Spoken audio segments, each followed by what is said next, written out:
साथियों नमस्कार। दरअसल आप लोग जब मुझे फ़ोन करते हो तो हमारे समाज के बहुतेरे लोग हमारे बारे में कुछ विशेष जानना चाहते हैं। तो मैं अपने बारे में क्या विशेष बताऊं? मेरा जीवन भी आप ही जैसा है, आप ही के बीच का हूं। लेकिन मैं कुछ ऐसी बातें बताऊंगा जिसे सोचकर, जानकर, समझकर आपको भी यह समझ आएगा कि हमारी जो ये व्यवस्था है उसमें क्या चेंज होना चाहिए, क्या परिवर्तन होना चाहिए, कहाँ पर होना चाहिए, कितना होना चाहिए और लापरवाही किस कदर व्याप्त है, इस विषय को आपको जानना होगा। तो जानने के लिए मैं आपको आज से काफ़ी साल पहले ले जाता हूँ। मतलब मैं लगभग 2004 या 5 में ले जाना चाहूँगा।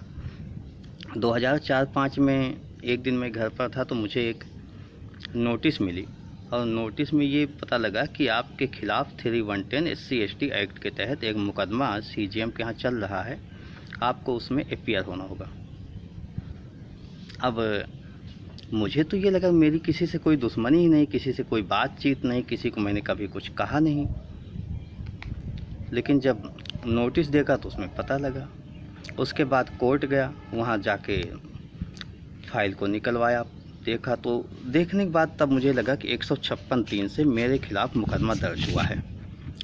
जैसा कि आप लोग जानते हो या कि सब विदित है कि हम लोग अपने किसी जानने वाले को वकील कर लेते हैं। मैंने भी एक वकील किया और जब फाइल की पूरी तरीके से जांच पड़ताल हो गई, सब कुछ मैंने देख लिया, तो मुझे ये लगा कि यार कुछ तो गड़बड़ है। इसमें जो दिखाया जा रहा है ये डेट संडे की है और मैं यही विचार कर रहा था कि इस दिन मैं कहाँ हो सकता हूँ, क्योंकि मैं भी दौड़ भाग किया करता था, इधर उधर आना जाना रहता था।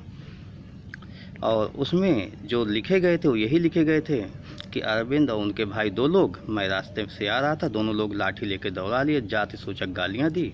अब वो मैं यहाँ नहीं बताऊँगा जाति सूचक क्या, मतलब जाति सूचक गालियाँ दी कि तुम भाग जाओ न, कि तुम्हें मैं जान से मार डालूँगा। और इस पर 2 लोग हमारे गाँव के ही जाकर गवाही दे आए थे। अब आप समझिए कि मेरे लिए क्या स्थिति होगी, जबकि ये घटना बिल्कुल सिरे से खारिज है कि मैं ऐसी घटना में नहीं था ही नहीं। लेकिन मेरे खिलाफ एप्लीकेशन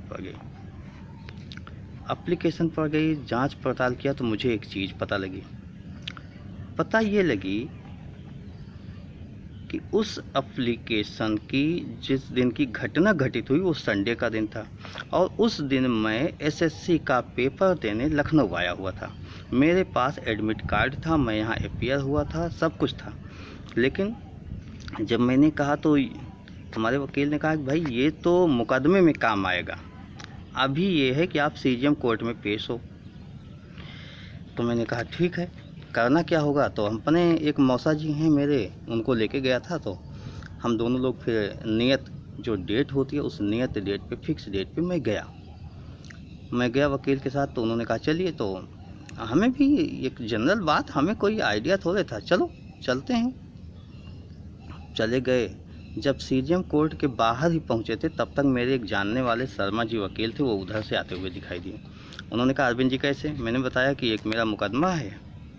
आपका मुकदमा? यार बताया नहीं आपने कभी।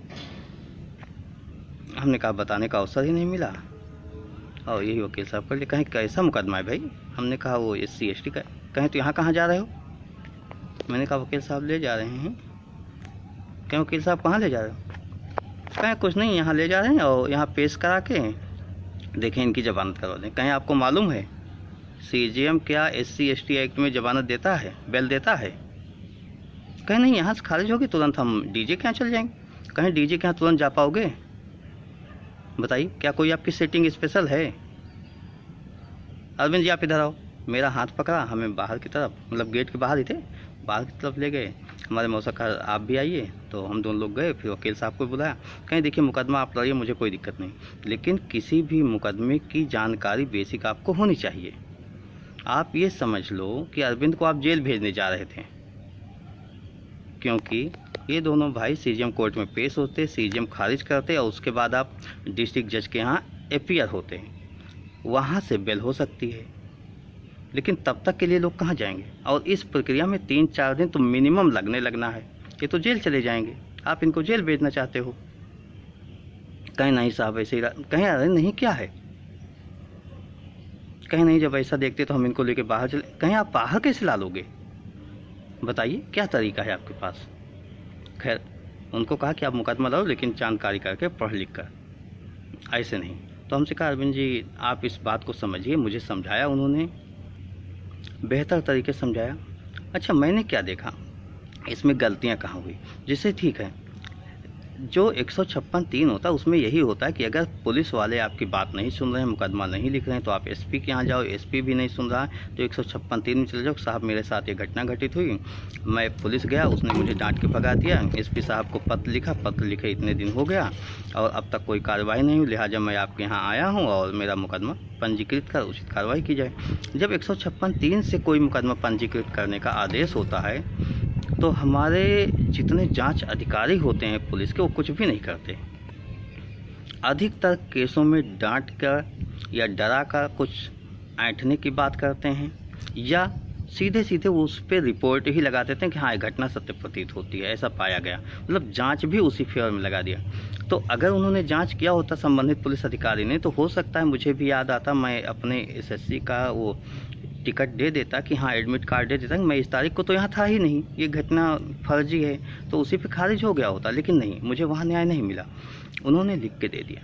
अब मैं सीजीएम के यहाँ जा नहीं सकता, बात इस पे हुई कि आप बचोगे कैसे, तो उन्होंने कहा आपको जेल जाना ही होगा, 3-4 दिन के लिए जेल जाना ही होगा, कोई नहीं रोक सकता, आपको जाना होगा। उसके बाद डिस्ट्रिक्ट जज के यहाँ एप्लीकेशन पड़ेगी, डिस्ट्रिक्ट जज के यहाँ बेल होगी, तब आप कहीं निकल पाओगे। यानी हफ्तों मान लो, 3-4 दिन तो बहुत जल्दबाजी अगर हम लोग करेंगे तो होगा, मेंटली तैयार हो जाओ।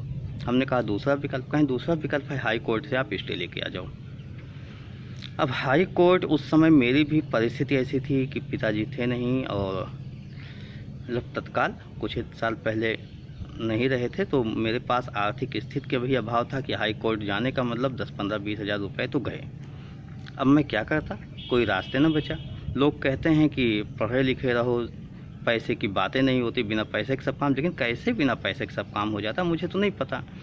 फिर मैंने वकील साहब से कहा, वही शर्मा जी से, शर्मा जी कोई रास्ता है आप बताओ क्या कर सकता हूँ। कहीं भैया कोई रास्ता नहीं, आपको हाई कोर्ट जाकर स्टे लाना ही होगा।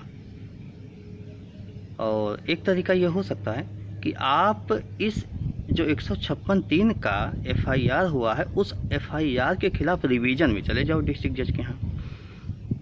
हमने कहा अच्छा, कहें वकील साहब आप इनका रिवीजन तैयार करो, उन्हीं वकील साहब को आप रिवीजन का तैयार करो और डिस्ट्रिक्ट जज के यहाँ डालो। डिस्ट्रिक्ट जज के यहाँ मेरा रिवीजन चला गया, रिवीजन उस पर डेट लगने लगी, लेकिन इधर CGM के यहाँ से कार्रवाई तो चल ही रही, उस पर स्टे था नहीं। तो वो जो मतलब NBW सब कुछ हो गया। अब पुलिस मुझे खोजने लगी, मेरे भाई को खोजने लगी, काम धंधा प्रभावित होता। कब तक बच के, कब तक बचेंगे, कब तक भागेंगे, कहाँ जाएंगे। अब कोई रास्ता नहीं मिला, क्योंकि उधर भी रिवीजन में जहाँ गया डेट के बाद डेट लगने लगी, डेट लगने मतलब डेट के बाद डेट वहाँ शुरू हो गई। ये अपने न्यायालय की व्यवस्था है, मतलब न्याय भी आपको समय से नहीं मिलेगा। जबकि डिस्ट्रिक्ट जज अगर सुनते मेरी बात तो शायद मुझे जल्दी से न्याय मिल जाता, लेकिन नहीं सुना, कोई रास्ता न बचा। अंत में मुझे याद आया कि इधर से गुजरते हुए एक बहुत बड़े वकील साहब निकलते थे और मेरी दुकान पर रुकते थे, मेरी बातचीत होती थी, मेरे पिताजी से अच्छे संबंध थे और उनसे मुलाकात किया जा सकता है। याद आया तो उनके घर वालों से बात किया तो वो तो कहे अरे अरविंद जी ऐसी क्या बात है, चलो तो भैया हैं, भैया से मैं बात कराता हूँ, वो कुछ ना कुछ रास्ता बताएंगे। तो भैया से उस समय जज बन चुके थे लखनऊ में ही। मैं उनके घर आया, उनसे मिला, तो उन्हीं के यहाँ खाना खाया, रात में हम लोग वहीं सो गए। कहें अरविंद जी परेशान ना हो, जो होगा देखा जाएगा, कुछ ना कुछ रास्ता सब में निकलता है और ईश्वर कहीं ना कहीं न्याय करता है, आप बहुत परेशान ना हो, देखा जाएगा। तो सुबह हुई, सुबह उन्होंने किसी सिंह साहब का हमें एक पता लिख के दिया, सिंह साहब को फ़ोन किया, बात किया, कहा आपके पास मैं अरविंद जी को भेज रहा हूँ, इनकी जैसे हो आप मदद कीजिए, आपको मदद करना है। कहें ठीक है आप भेज दीजिए। मैं गया, मैं उनके चैम्बर में गया वकील साहब के। वकील साहब ने मेरी फ़ाइल देखी और देखा कि मैं रिवीजन में हूँ, लेकिन मेरी बचत तो हो नहीं रही है, क्योंकि CGM कोर्ट में लगातार गिरफ्तारी वारंट है ही है। तो उन्होंने यही कहा कि आपको एक ही काम है, एक तरीका है कि आपको हाई कोर्ट से स्टे लेना होगा, या हाई कोर्ट में स्टे के साथ बेल के लिए भी डाला जा सकता है। यहाँ से वो मतलब डायरेक्शन हो जाएगा तो सेम डे में हो सकता है। लेकिन मैंने कहा कि मेरे पास पैसे नहीं है तो हम कैसे करेंगे, क्योंकि 15-20 हज़ार वो भी उस समय बता रहे थे। मैंने कहा नहीं है, मैं नहीं कर सकता हूँ। कहें तब तो आपको जेल जाने से कोई नहीं रोक सकता, मैं क्या कर सकता हूँ। हमने कहा जो भी हो आप बताइए इसमें क्या हो सकता है। कहें ठीक है।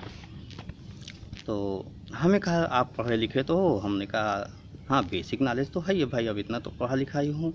कहें ठीक है, एक काम कीजिए, आप एक जनरल एप्लीकेशन लिखिए, और जनरल एप्लीकेशन में ये लिखिए, डिस्ट्रिक्ट जज को लिखिए, जिला जज को लिखिएगा कि महोदय मेरे खिलाफ़ 156(3) में FIR हो चुकी है, जिसके खिलाफ़ मैं रिवीजन में आपके यहाँ आया हूँ।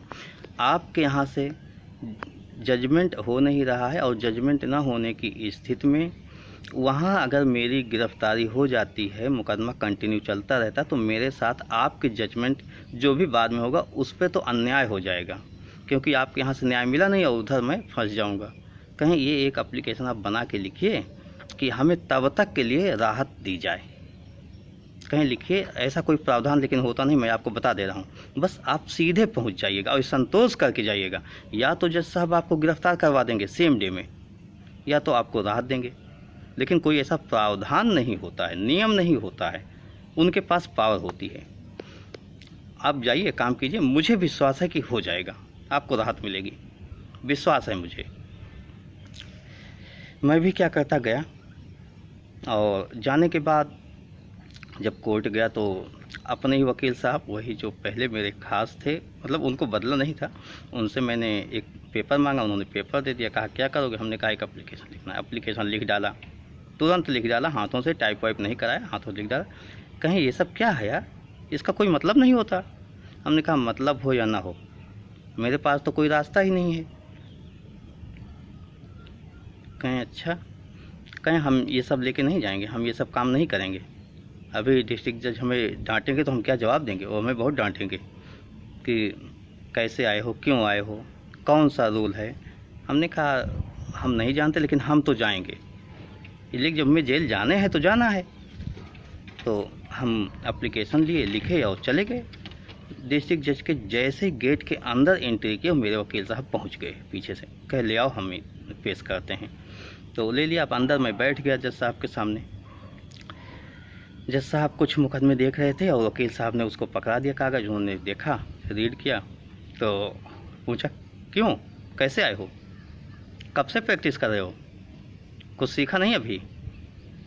साहब, अब साहब इसके आगे निकले ना, ठीक है खड़े हो जाओ। मतलब जज साहब ने उन्हें ही लाइन में खड़ा कर दिया एक साइड में, और हम बैठे हैं, दिल की धड़कनें बढ़ चुकी हैं कि पता नहीं क्या होगा। खैर, जज साहब अपना लगभग 10 मिनट तो और फाइलों को निपटाए, उसके बाद कहे ले आओ देखते हैं। तो पेशकार ने वो कागज़ फिर से दिया, उसको देखते ही उस पर स्टे कर दिया। यानी सीजीएम के, जो सीजीएम के यहाँ हमारा 156(3) का मुकदमा चल रहा था, उस पर stay till the judgment of revision. मतलब एक सादे कागज़ में लिखे हुए एप्लीकेशन पे उन्होंने लिख के अपनी सिग्नेचर करके, पेशकार उस पर स्टैंप लगा दिया और दे दिया। अब आए वकील साहब लेके कागज़, मतलब ये एक हमें लगा कि न्याय कहीं है, जीवित है। वो लेके आए, कहे स्टे मिल गया अरविंद जी, आपको किसने बताया था? मैंने कहा किसने बताया था, ये तो किसी ने बताया था, क्या करोगे इसको जान के? उसके बाद स्टे मिल ही चुका था, उस पेपर को ले जाके फ़ोटो स्टेट कराया गया और सीजीएम के यहाँ मतलब वो कागज़ पेश कर दिया गया। हम लोग गिरफ्तारी से बच गए। उसके बाद स्टे हो गया, बाद में रिवीजन में मेरी बातें सुनी गई, मुझे रिवीजन में न्याय मिला। न्याय मिलने के बाद और सब प्रक्रिया हुई, जो भी हुई ठीक है, प्रक्रिया हुई, मैं उस मुकदमे से बच गया। तब तक मुझे ये बताया गया कि आप उस व्यक्ति से बातचीत करो, समझौता करो। मुझे वकील साहब ने मुझे कुछ गाइडलाइन दी थी, तो उससे बातचीत किया, धीरे धीरे बातचीत हो रही, इसलिए कि स्टे मिल गया। तो रिवीजन में मुझे कोई जल्दी भी नहीं थी कि रिवीजन की हो, मुझे तो था रिवीजन चलता रहे, जितने दिन चले मुझे क्या दिक्कत है, एक तारीख पे आने तो है, रिवीजन चलता रहेगा, देखेंगे। इसलिए कि जज कौन सा जजमेंट है इसका तो कोई पता नहीं होता है। उस व्यक्ति से मैंने बातचीत किया, बातचीत होती रही, उसने एक्सेप्ट किया। और उसका कारण क्या था आप समझिएगा। दरअसल वो व्यक्ति गांव में दुश्मनी कर चुका था, पूरी तरीके से दुश्मनी कर चुका था। गांव में बहुसंख्यक हमारे यहाँ ठाकुर बाहुल्य है, उनसे मारपीट कर लिया था। इसने सबके खिलाफ FIR करा दिया था 310 SC/ST एक्ट में। सब लोग किसी तरीके से बचे थे, किसी तरीके से बचे थे। हमारे गांव का ये पहला मुकदमा ऐसा था जिसमें ठाकुरों के खिलाफ किसी SC ने मुकदमा कराया था। लेकिन बाद में जब मैं पॉलिटिकल आगे बढ़ रहा था, या कि पढ़ लिख कर आगे बढ़ रहा था, तो मैं उसकी मदद करने लगा। मदद का मतलब जैसे वो गाँव आ नहीं पाता था, गांव उसका प्रवेश ही बंद था, रात को चुरा के आता है, लेकिन वो मेरे साथ आया तो खुल के चलने लगा, आसपास लोगों से बात करने लगा। तो उसको जो मैंने आश्रय दिया था, मेरी वजह से जो उसकी बचत हुई थी, क्योंकि मुझसे भी लोग गांव के उलझते नहीं थे। मैंने भी अपना कुछ ऐसा बनाया था व्यवहार लोगों के बीच। लोगों को लगा कि अरविंद सही होंगे, इसलिए कि देखिए कुछ आदमी से विरोध, कुछ आदमी की दुश्मनी, और गांव का सपोर्ट बहुत होता है। गांव में ही वही लोग मेरा सपोर्ट करते थे जिनसे उसकी वो थी, लेकिन हमें कहते भी थे अरविंद जी उसका साथ, उसको क्यों आप उसके ऊपर क्यों हाथ रख रहे हो, क्यों बचा रहे हो। लेकिन नहीं भाई, मुझे पता था कि वो गलत नहीं था, ये पता था कि वो गलत नहीं था। तो जब हम वो दोनों साथ आए थे एक बिजनेस के सिलसिले में, काम करने के सिलसिले में, तो उसी के बीच मैं लखनऊ वापस आ गया। मतलब लखनऊ आके अपना काम धंधा कुछ करने लगा था, और वहाँ गांव का पूरा छोड़ दिया। तो लोगों को लगा कि उस व्यक्ति को आगे करके हमें परेशान किया जाए, क्योंकि हमने उस व्यक्ति को आश्रय दे दिया था। जो बात उन लोगों को चुभ गई थी, तो उनको आर्थिक मदद करके, सीख देकर हमारे खिलाफ उकसा दिया गया, और हमारे खिलाफ एक फर्जी मुकदमा कंप्लीट करवाया गया था। बाद में उसी व्यक्ति को प्रधानी चुनाव में गया, उसको मैं भी जो संभव हुआ मदद किया, उसकी जीत हुई, हमारे संबंध मधुर रहे। एट लास्ट उस व्यक्ति की आकस्मिक ऐसी मृत्यु होती है कि वो रास्ते में जा रहा होता है, कैसे एक्सीडेंट होता है, सर में चोटें आती हैं, लखनऊ आता है। जब लखनऊ आता है तो यहाँ भरपूर मेडिकल कॉलेज में उसकी मदद करता हूँ, लेकिन वो बच नहीं पाता है। आज भी संबंध हमारे मधुर हैं, लेकिन अफसोस ये कि लोगों को गुमराह कर दिया जाता है, और बहुत दूर से हमारी न्याय व्यवस्था ऐसी है जहाँ न्याय मिलने की उम्मीदें कम होती। पुलिस अपना काम ईमानदारी से नहीं करती, वकील साहब को पैसा चाहिए और कुछ नहीं। हमने अपने केस में जो देखा था वो ठीक है, एक वकील ने ही मेरी मदद की थी, लेकिन मेरे जो बेसिक वकील थे, जो परिचित थे, जो खास थे, उन्होंने मेरी मदद जाने अनजाने मदद कम की थी।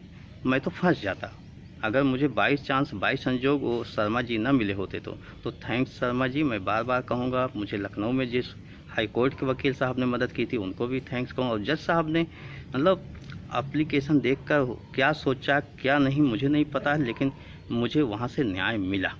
और आज उसी की बदौलत ये स्थिति है कि हमारे ऊपर बिना किसी केस के 310 SC/ST एक्ट से मैं बाहर हो गया, मुझे न्याय मिला तो ठीक है, लेकिन हमारी व्यवस्था में कुछ सुधार होना बहुत आवश्यक है। मैं बच गया, लेकिन बहुत से लोग SC/ST एक्ट में इसी तरीके से जेल चले जाते हैं। फर्जी केस में फर्जी मुकदमे लिखाए जाते हैं, लोग जेल जाते हैं। मेरे पास कागज़ था, साक्ष्य था, बहुत से लोगों के पास साक्ष्य नहीं होता है, लेकिन उस साक्ष्य का क्या करूं, कहाँ पेश करूं? वो तो मुकदमे में लगता, उसके पहले कहाँ? वो लगना होता दरोगा साहब लगा सकते थे जांच अधिकारी के नाम पर कि ये देखिए साहब, ये इस दिन ये थे नहीं, इसलिए ये जो घटना है ये घटना फर्जी प्रतीत होती है, बस वहीं ख़त्म हो जाता, वहीं डिसमिस हो जाता। लेकिन नहीं, इस पुलिस अधिकारी ने भी ईमानदारी से जांच नहीं किया था। तो क्या किया जाए, कितने लोगों से आप लोग लड़ोगे? तो हमारे सिस्टम में बहुत खामी है, इसमें सुधार बहुत आवश्यक है। ये तो मेरी आप बीती रही, ऐसी आप लोगों के साथ भी होगा, और ऐसी बहुत सी घटनाएं मेरे जीवन में हैं। मैं निश्चित ही कभी कभी उन्हें रखना चाहूँगा, और चाहूँगा कि आप लोग भी जानिए समझिए कि कैसी कैसी घटनाएं होती हैं। ये लोकतंत्र है, उन सिस्टम को बदलने की ज़रूरत है कि किसी के साथ अन्याय ना होने पाए। लोग एप्लीकेशन देते हैं, मुकदमा दर्ज हो जाता है, निर्दोष व्यक्ति सालों साल मुकदमा लड़ता है, परेशान होता है। यानी कानून का बहुत दुरुपयोग किया जा रहा है। फिलहाल कभी और बात करेंगे। आज इस विषय को यहीं पर समाप्त करते हैं, क्योंकि यह विषय पूरी तरीके से समाप्त हो गया और मैंने वो देखा सच्चाई कि लोगों ने अपना काम ईमानदारी से नहीं किया, जिसकी सज़ा मुझे भुगतनी हुई। भाग दौड़ हुई, मुकदमेबाजी में लड़ा, दिमागी तनाव हुआ, बहुत कुछ हुआ। फिलहाल धन्यवाद। जय हिंद, जय भारत।